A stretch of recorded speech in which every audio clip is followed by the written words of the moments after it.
prime example of not how to take care of a guitar. Now, this guitar belongs to an engineer, and without even me having to look at the guitar, if you'd have just given me this guitar and said this guitar doesn't play right, I would say, well, this belongs to an engineer, doesn't it?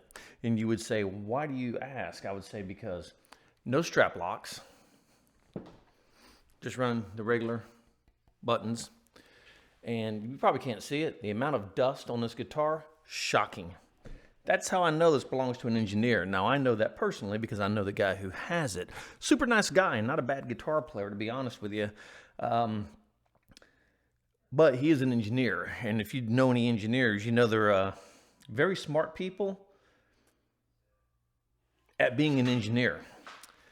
He can solve string theory, but apparently he can't solve how to change a string on a guitar, because these strings, I'm sure you can't see them, but they're normally supposed to be silver. These are black. And so the problem we're having here with this guitar is that it will not stay in tune no matter what. We were at church. He plays at my church, and I do the audio and video at our church. And he sat down there just struggling with the tuning all day long. And he had been doing it for a couple of Sundays. And finally, I was like, you know what, dude? Just give me the freaking guitar. I'm tired of watching this. Give me the guitar. Let me see what's going on. Let me fix it.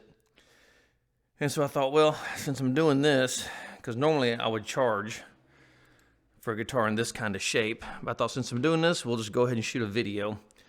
So kind of doing him a favor. So first thing we're going to do is we're going to unlock the nut here and get these. Wow, okay, well, these aren't even tight. Look, no, hand tight.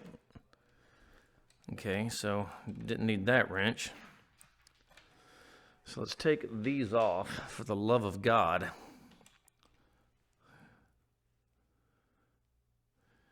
And get these corroded, god-awful strings off of this thing.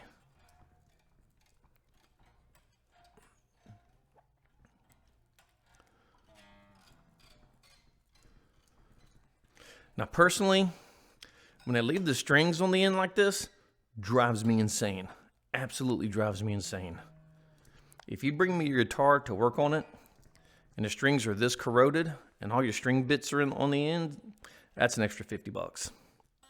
Just for sheer pissing me off. So he's been struggling, like I said, keeping this thing in tune. And as soon as you touch the tremolo on it, it completely just falls apart. The whole guitar just falls apart as soon as you hit the trim arm. So obviously there's an issue there. But one thing you got to know on your guitar, if you're having problems with tuning and it just will not work, will not stay in tune, and if you look down and your strings are black, then just throw your guitar in the garbage. You don't deserve one. Just throw it away. Save yourself the headache and just get rid of the guitar. Look at this mess. Look at this. This is insane.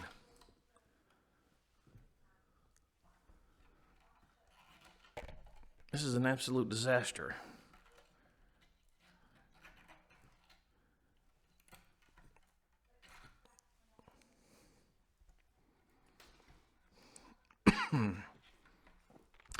Finally turned cold where I live. Oh man, it's been miserable. It gets cold. We go from like 85 degrees, beautiful days. Literally within 2 days, it is 29 degrees. And I'm in the South. And man, it just drilled us. My wife ended up getting pneumonia. I can't stand winter. Apparently I need to move further south than what I am already. God, look at this. This drives me insane. What the have they done here? What is going on? Oh my God. All right, let me get another light. I'll be right back. If you've never seen one of these, this is my Olight Mini Marauder. Dude, this thing is unbelievable. 7,000 lumens. absolutely burn the retinas out of your eyes. I love it. I hit as many people with it as I can. And it's a flood. So I'm going to turn it on too bright. Well, let me go ahead and just hit it. 7,000 lumens. It's a flood and a spot. And this thing has an incredible amount of throw. And I never thought I would use a flashlight. Holy schnikes, look at this. The headstock looks like the bottom of a pigsty. What has he done here? Oh my gosh, he's tied the string inside of itself. Let's see if I can get in here and grab this.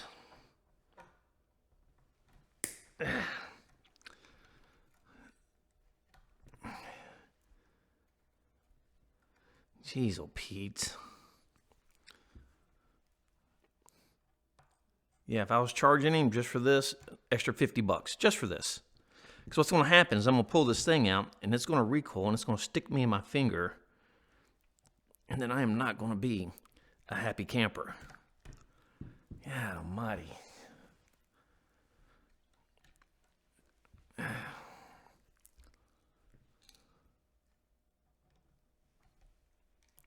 Jeez. All right. Oh, this is not sponsored by Olight by any stretch of the imagination. Rechargeable battery. And dude, I charged this battery, I think the last time I went to Florida in May. It's the last time I've charged this battery. These things last forever, dude. Shameless plug for Olight, even though they're not paying me anything. But I was so impressed with the flashlight, I actually ended up buying their tactical flashlight too, which I absolutely love. And I got a stream light on my carry pistol. But now I'm kind of wishing I'd have bought an Olight for that also, because they got a killer laser flashlight combo for your weapon. 9,000 windings on this. Literally 9,000 windings.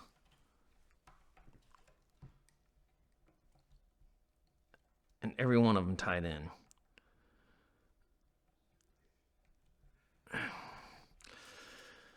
All right. Well, I know he didn't change the strings last time because being an engineer, I don't know if he'd been smart enough to figure out you got to tie it. You can tie these little ones in, and it helps you out tremendously. Fretboard is absolutely nasty. Absolutely nasty. I don't think this guitar's ever been cleaned a day in its life. Look at this. I'm sure you can't see this. There is so much gunk inside there. Oh my God. Okay, like I said now, not to sit here and berate my friend. He is a great guy and I really like this dude. But for the love of God, I got to teach this guy how to take care of a guitar. Absolutely disgusting. I'm going to go ahead and clean the fretboard up a little bit because I can't stand looking at the dirt on the fretboard. Look at this. Can you see that? So what you're seeing here is absolutely how not to treat a guitar. This is absolutely ridiculous.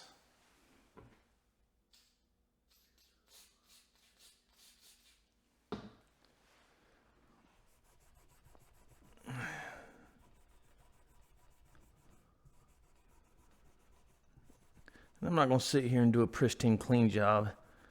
I'm just going to get the big parts of the gunk off that I can see.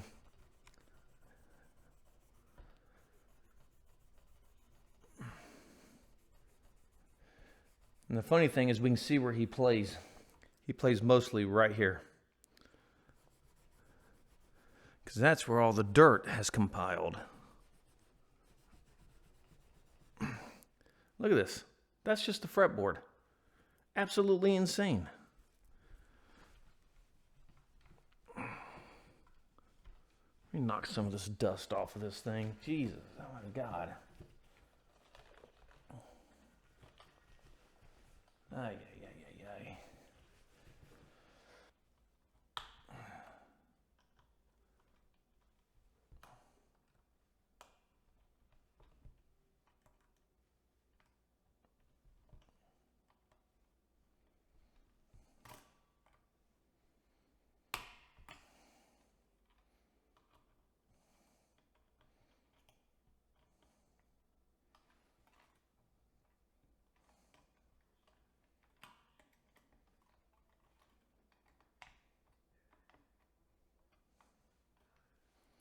Now on an Ibanez guitar, make sure that when you're pulling the strings out of the bass here, make sure you put your finger over them before you take them out, because these blocks will pop out on you, these little blocks here. They will pop out and then go scurrying across your floor, and then you're going to be upset because if you got a carpeted floor, you're going to lose it. If you have a dark hardwood floor, great, like I do, then they're going to go bouncing everywhere, and then you're going to spend the next 20 minutes cussing and screaming. Everybody has their own taste in strings. Personally, I do not like 8s. It's just too freaking light for me. I use a 46 on top when I'm in standard tuning and a 9 on the bottom. And when I'm not in standard tuning, I use a 46 to 10 when I'm down a half step. So let's separate these out and get these dudes on here real quick and see what we got. Should have, yeah.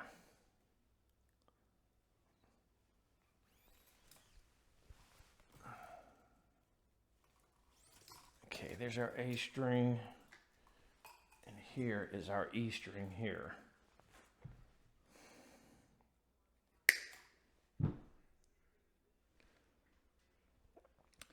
Make sure you track these things down because they will fall on your floor and stick in your foot or your dog's foot, and then you're going to have a bad day.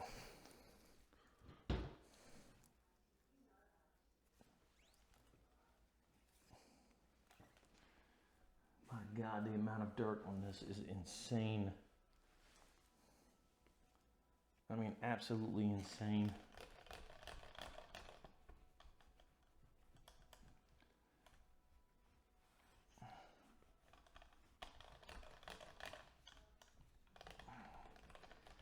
I gotta be honest, I feel embarrassed for the guy.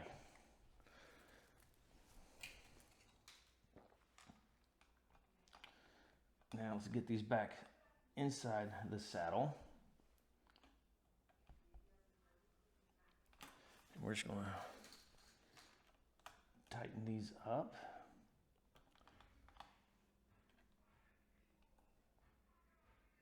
Oh, so this is a little different. I don't know how old this Ibanez is, but this one actually has blocks in it. It doesn't have the blades in it that the newer Ibanez's have.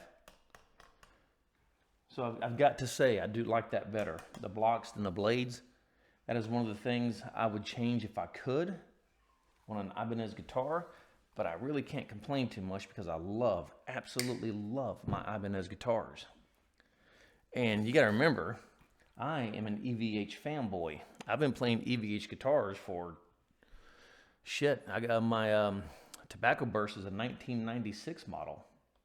It is a pre-patent EVH. And I played them for 20 years. And I've owned every guitar you could possibly fathom. I did a video on gear regret, on gear that I've sold, that I regret selling. And one of the guitars that I was so excited about getting, that I was most looking forward to, was a Suhr Custom. And Suhr makes a damn fine guitar. I hated everything about that damn guitar. Hated everything about it. There was nothing I liked about it. And actually, that's what led me to the Ibanez, was that Suhr. I was so disappointed in that guitar. Okay, here's my D. And they make a great guitar. It just, you know, not all guitar. It doesn't matter if they make a great guitar. Just because somebody makes a great guitar doesn't mean that that guitar suits you the way that you think it should.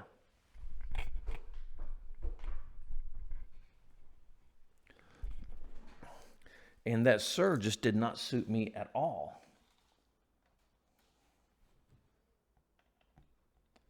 And believe it or not, what led me to the Suhr was a Les Paul. I had a beautiful Les Paul, and I've told this story before. I've had several Les Pauls, and I've just never really liked any of them. And it's just because of my playing style. I absolutely love Les Paul guitars. Absolutely love them. And I wish to God I could find one that just fit. Because I just think they're amazing guitars. Besides the whole tuning problem they got. And you gotta admit, for the money, they're kind of shitty guitars for the money, for what you get out of them. But with that being said, I love Les Pauls. I love the size. I love the necks on them. I love the short scale fretboards, even though Ibanez has conformed me to a 24 fret guy.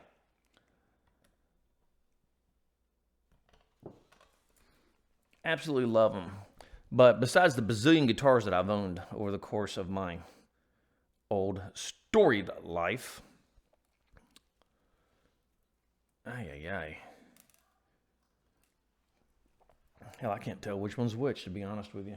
What we got here? All right, so this is our B. Yeah, this is our B here. So I had a Les Paul. And out of all the ones I've owned, this one I actually was getting along the best with this particular guitar. It was blue, blue flame maple, absolutely gorgeous. And it had the thin neck on it, which I love thin necks. And I was playing it at a show. And this guy comes up to me and says, man, my son would love that guitar. Do you want to sell it? Quit texting me. Do you want to sell it? And I said, no, I don't think I do, man. I really don't. And he said, well, if you're going to sell it, what would you ask for it? And dude, I threw out a ridiculous price of $3,500. I said, well, if you give me $3,500, I'll take it. Thinking that would be the end of it. That dude showed up. He left the show, went to the bank, got $3,500. Let me mute my phone here, because apparently I'm getting blown to hell and back.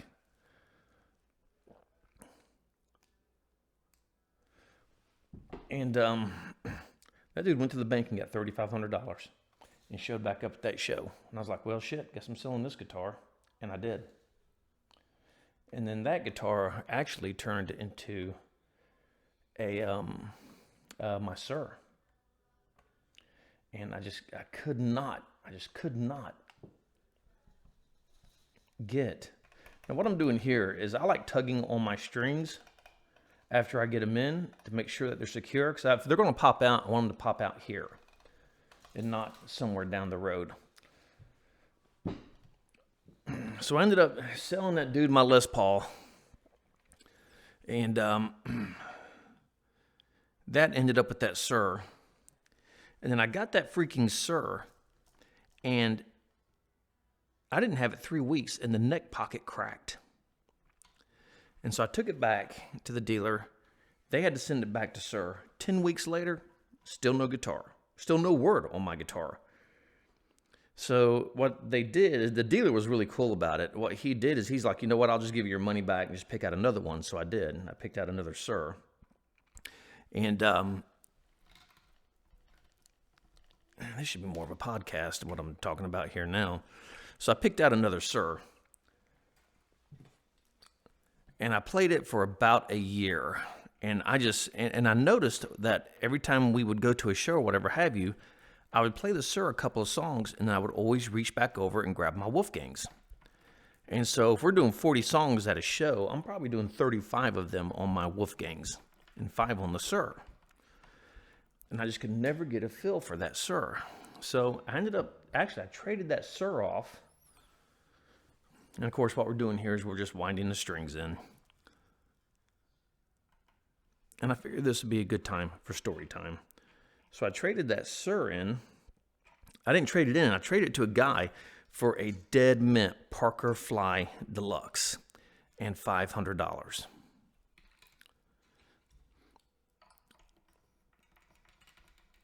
No, $800. I'm sorry. So I traded him to that, and dude, that Parker Fly was absolutely beautiful. And that was going to be a keeper guitar. I really wasn't going to play it. I was just going to keep it. And lo and behold, I knew this other guy who just happened to absolutely love Parker guitars. So he ended up buying that from me for $2,500. That Parker. So I really didn't want to sell it, but he loved it. And it was a beautiful blue guitar. And I was like, all right, dude, what the hell? Guitars are either meant to be played, bought, or sold. So I sold him that one. And that is actually what led me to my first Ibanez guitar, believe it or not. Because I needed something else to play because the sharp bindings on the Wolfgangs and on the Les Pauls dig into my forearm. And so I had to have something better to give me a little relief on my arm. So I ended up buying an Ibanez. And damn it, it was all downhill from there. And besides my 1996 Wolfgang, which I'm getting ready to retire permanently, that's what I play now, is the Ibanez and that one Wolfgang. But like I said, I'm getting ready to retire it. Once I get I'm building custom guitar cases, display cases. And once I get one built for one of my Ibanez guitars, then I'm building one for my Wolfgang. And it's going to get retired and go into the display case. And I'm actually going to play my little Wolfgang standard. I'm going to finish fixing it up how I want it. I'm getting ready to do a video on that, by the way. I'm getting ready to rip it completely apart. My wife's going to paint it. And I'm going to start playing that one at the shows, believe it or not. Because it's got the cutaway, down here on the body to kind of give my forearm a little bit of a break. But I'm going to tell you now, man, Wolfgang guitars are absolutely fantastic, fantastic guitars. They play and sound utterly amazing. And that is right, I said utterly. But yeah, it's going into the guitar case. It is going to go into permanent retirement. And I'm only retiring it because it's a 1996 PV Wolfgang, the pre-patent one. And that guitar's, what are we in? That's a 96. That guitar is what, 27 years old now? And still plays like a freaking champ. And sounds like a freaking champ.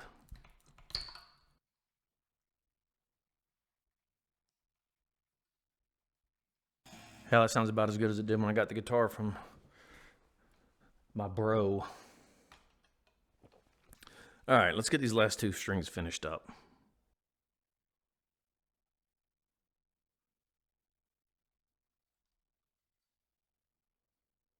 I know what you're thinking. Dude, why don't you buy one of these damn things that go on a drill and save yourself the headache? Because every time I change the strings on the guitar, I think the same damn thing. Dude, why don't you buy one of these things that go on a drill and save yourself the headache?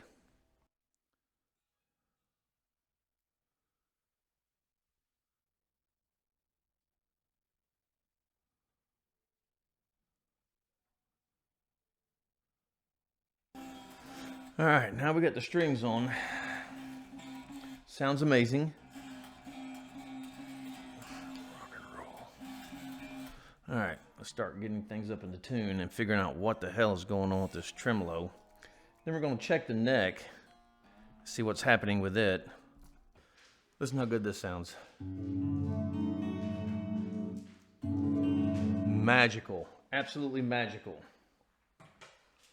So we're just going to use the tuner on my fractal since everything's still hooked up.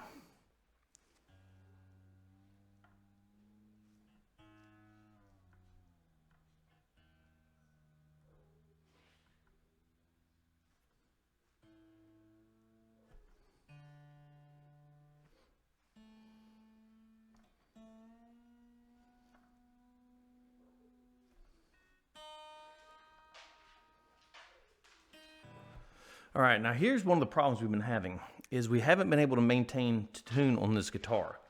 No matter how much we tune it, it comes out of tune. So we've got we went down a set in strings. We went down to a set of 8s, which I cannot stand, because I can really kind of tell on a set of strings the tuning by the tension, but with these 8s being so light, I cannot tell.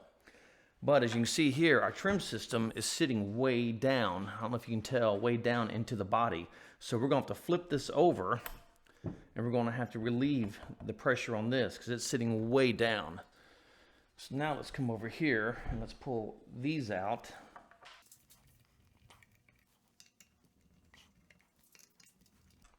So as I was saying, yeah, we're looking for a new bass player and a drummer. We took some time off from the band because things were just getting hectic. And when your band starts to become arduous and it's no longer fun, it's either time to get out of the band or get new players. One of the two. In my original band, we'd been together for a while, and it was coming pretty arduous. And the shows just weren't fun anymore. So we all split, decided to head our different directions. Still got my original singer, of course. And now we're looking for new players. All right, so I ran out to get my polytune because it was just too much of a pain in the ass to keep looking behind me. But what's happened is I keep tuning on it, it has lowered the bridge back down. So I've got to get this stabilized before I can figure out anything else on the guitar. So we're going to crank this back out and level this tremolo system back up to see what's going on here. And of course, this is going to completely knock us out of tune completely. And I've got a ways to go. But right here is where we might run into an issue. Because I'm starting to pull these screws out very far. And it is still not even close. So what I may end up having to do is take this spring back out and crank these all the way back in to see if it'll hold. But more than likely, if I can't get this to work, we may have to get some new springs. Because they make these in gauges, by the way, these springs. You can get light, medium, and hard springs. Okay, it's still way back in there, but now our guitar is going to be severely out. So now let's crank the strings back up because it knocked everything very flat. So we're going to knock it back, bring it back up.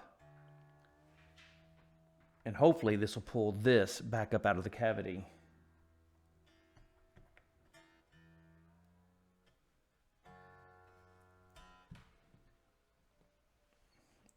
And of course, it always helps when you're tuning when you plug the damn guitar in.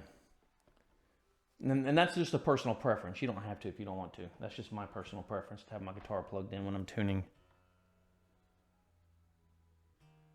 And see, we're still exactly a half step out. And now this bridge is coming up really high. So the problem is obviously somebody has gotten in here trying to adjust this. Let's see. That's a half. That's a whole turn. Half. Whole. Somebody's gotten in here trying to adjust this, thinking they knew what they were doing, and they absolutely did not know what they were doing. And if I'm going to put money on it, I'm going to say he's an engineer.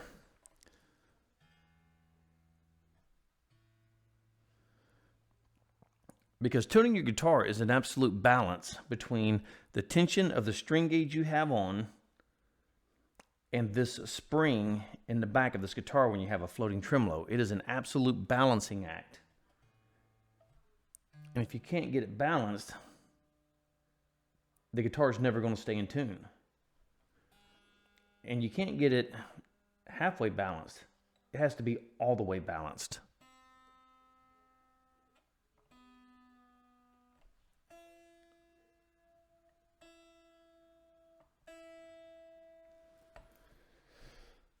All right, bridge is looking good.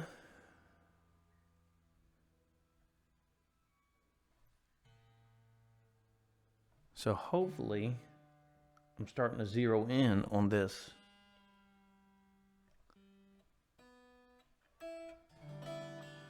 So what has happened here is somebody, and I'm going to say the engineer who owns this guitar, as the strings became more and more corroded and started turning black, your string, they're going to fail at that point. And what do I mean by fail? They're not, very well, chances are they're going to break eventually, but the string is just not working the way the string should. Your strings have to be clean at all times, devoid of dirt and rust. That is common sense. So as this, and I can only assume, I don't even know what's going on here, is who has messed with this, but as this became worse and worse, I can only assume they headed into here and started trying to make adjustments here and got this completely out of whack. Now, the fact that I went down a gauge in strings also, I went to a set of 8s, also will affect everything. So now let's see what we've got here on the good old, you probably can't see what I'm doing here. I'm checking the action on the guitar right now.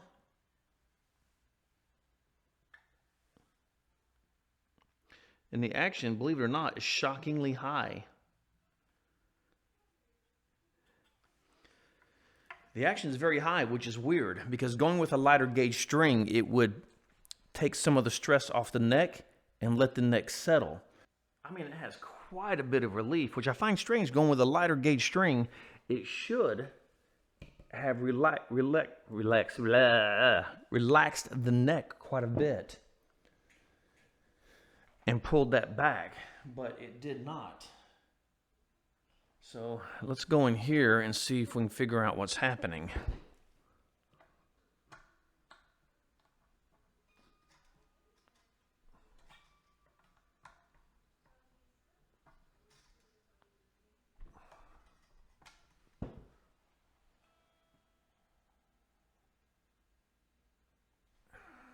Still got a ton of relief in it.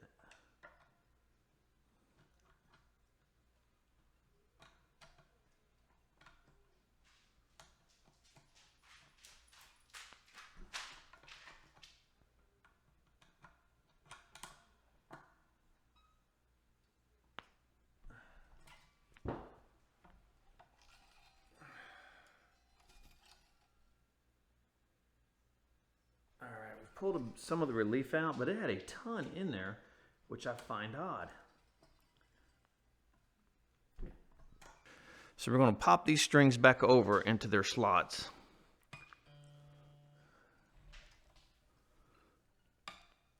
And now we're going to have to retune again.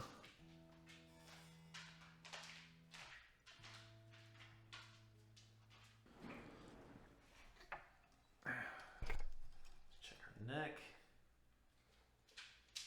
Neck's looking good. I've almost got it flat, actually. We're going to press at the first fret and here at the 15th, and we're going to check the action. You should be able to hear just a very slight click. Now this one here, all right.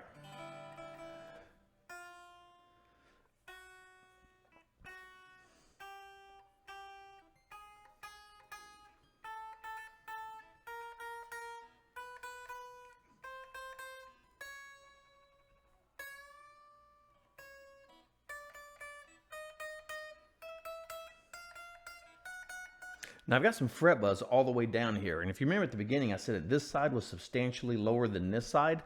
So since this entire string is buzzing all the way down, but we're good here on the high side, we're going to raise this now and bring this back up a little bit to try to get it more in line with where it needs to be.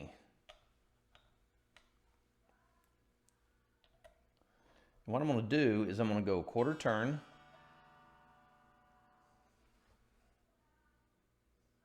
And then I'm going to check it again.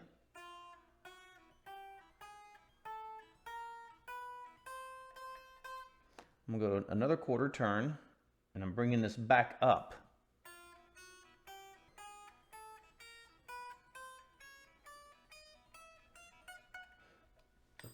Let me retune.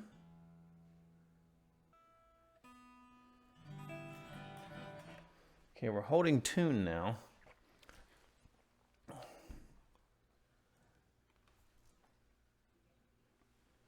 That looks a little better. That looks it's more in line with each other. It was just way too low on that side. So what I'm going to do now is I think I've got the neck straight, and I think I've got the correct tension in the trim system. This is sitting good. The guitar is tuned. So I'm going to close the door back up. And what I'm going to do is I'm going to just do a quick stretch on the strings. And what I'll do at first is I'll pull them up. And the reason I do a pull up like this is because if this is going to pop out, I want it to pop out before I cut all the excess string off right here. So this gives me a chance to give it a good lift. But now these are 8s, so I got to be careful that I don't break one of these little light strings. Then after I do that, then I'll go right here in the 12th fret and I'll stretch down. Then on these, I will stretch up. God, these things are light. I couldn't play these. There's no way. Then we're going to retune.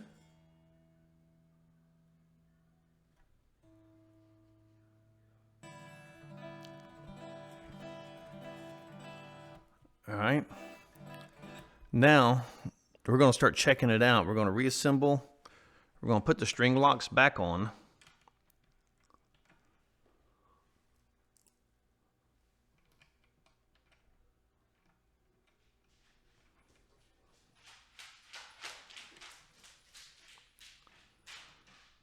Chances are this is going to knock me back out of tune.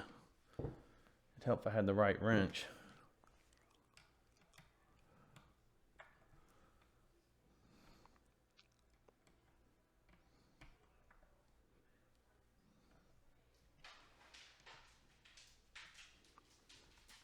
Now let's see if we're still in tune.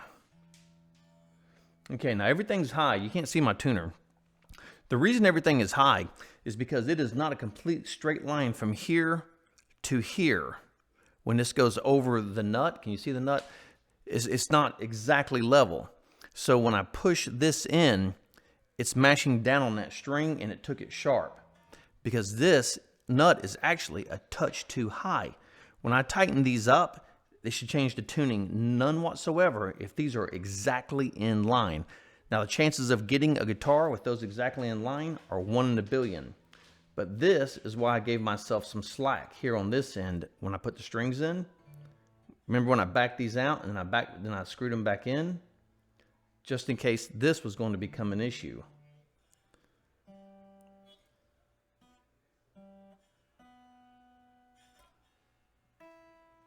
All right.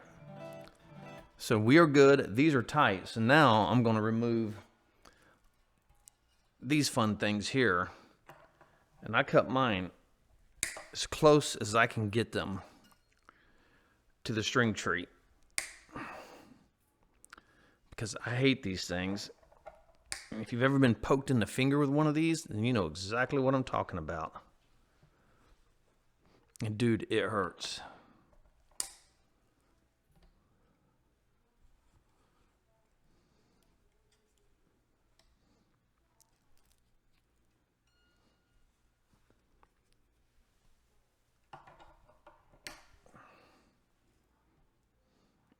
Where's this one at? It's right here. All right. Put trim arm back in. All right, now let's test it out.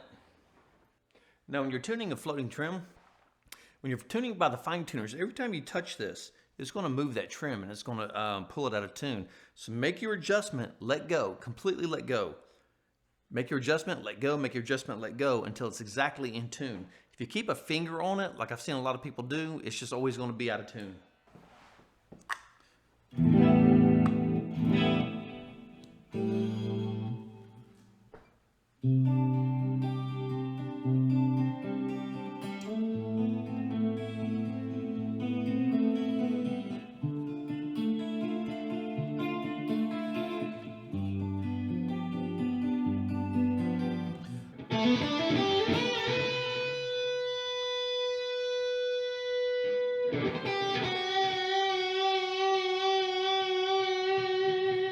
It's got great sustain.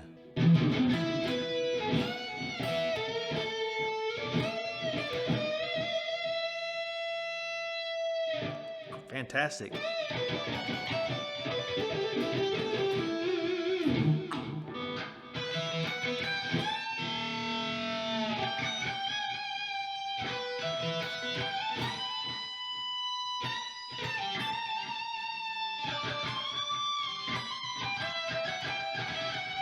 I actually got really good sustain on it.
And we're holding perfect tune. So, quick recap, set my ring to the side here. What did we do? Well, when I got this guitar, like I said, the problem was it would not hold tune to save its life. It was completely out of whack. So what I had to do is, first thing is I had to put new strings on it because the strings that were on it were shot. And if you're using old crappy strings, you're never going to get this guitar in tune whatsoever. So I changed out the strings on it, and I had to completely readjust the trim system back here because it was, somebody had gone in there and screwed around with it and had it completely out of whack. And like I said, this side, the high E side, was substantially lower than the low E side. So I balanced that back out, balanced the tension in the strings against the springs against the tension of the strings. I had to go in and readjust the neck because the neck, for some odd reason, when I put a lighter string on it, it created a massive bow in it. And normally it does the opposite. As you move in lighter strings, the neck will start bending backwards. This one, for some reason, bent strangely very, very far forward. I did probably a full turn to get it straightened back up, which is massive on a neck. That is huge. So I've gotten all that straightened out. The action is actually very, very good. Action is fantastic on it. You heard the sustain. It'll sustain for days. And so this actually ended up being a little more work than I wanted to do on it, but I've got it back dialed in, and I think the dude who owns it is going to be very happy. And apparently, even though he's an engineer, I'm going to have to take him to guitar school and teach him exactly how to work on a guitar. Because just because you can build a nuclear bomb, apparently does not mean you can work on a damn guitar. So I'm going to have to show him how to do that, of course. And other than that, the guitar is set up pretty freaking good. And it plays actually very, very well. And like I was saying, it doesn't matter the cost of your guitar. You can absolutely jam on anything. My personal opinion is I would change out these pickups, get rid of these. These are the Ibanez pickups. I'm sure somebody makes them for Ibanez. I would get rid of those pickups. I would toss in a tasty set of DiMarzios in here. And I would just absolutely rip on this guitar. Absolutely rip. At one point, I'd probably get me a file, tape the neck up, and I'd probably file these frets down a little bit because they stick out a little bit on the sides. But I'm going to wrap this up right there. So that is what you do when your guitar is an absolute turd and will not stay in tune. Those are the steps you take to kind of get everything back in tune. Now, I did not check the intonation. You know what? We can do that right now real quick. Okay, now while I do this, I do not want to hear, dude, you got to hold the guitar to check the intonation. These things I know, so I don't need anybody to put in the comments, dude, you gotta hold the guitar to check the intonation. But this will give me an idea if it's severely out or not. If we're close, then chances are it's going to be pretty much in the pocket when I hold the guitar up. So we're just going to, and yes, this is not.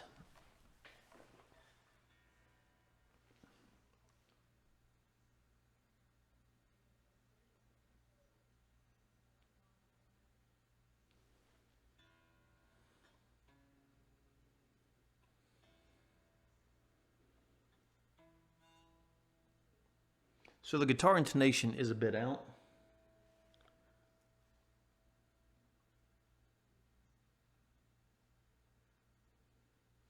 And that might be something I do for him on another day, because the whole goal here was to get the guitar back into playing order because it was absolutely out. So I'm going to wrap this one up right there. And like the great Sammy Hagar says, if you miss the beat, you lose the rhythm and nothing falls into place. And no matter what you do, for the love of God, rock on.